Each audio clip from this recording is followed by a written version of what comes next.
Past is past, ang motto ng mga gustong makalimot. Sa mga gusto namang makaalala, throwback is the key. Paanyaya ng maliit na museyong ito sa Tokyo, Japan, trip down memory lane kasama ang mga media o gadget ng nakalipas. Gaya ng sari-saring klase ng film camera. Ang pinakalumang meron sila, taong 1916 pa unang inilabas. Hindi pa digital o high definition ang kuha at wala pang preview kapag nag-click ka.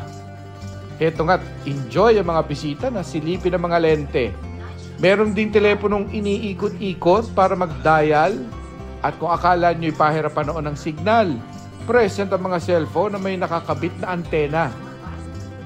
Laman naman ng mga cassette tape ang soundtrack ng nakaraan.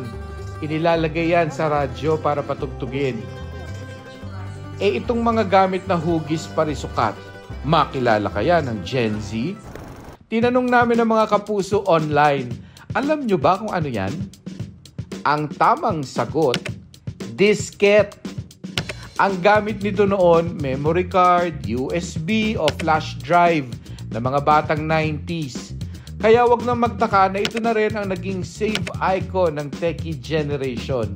Ipinapasok sa computer para isave ang iba't ibang files gaya ng thesis, project sa school o pictures. Dalawang netizen ang nag-share ng mga naitago nilang disket bilang remembrance. At may napa-throwback sa mapait na alaala ng nasirang disket dahil na-corrupt o nalagyan ng virus. Kaya nawala pati lamang files.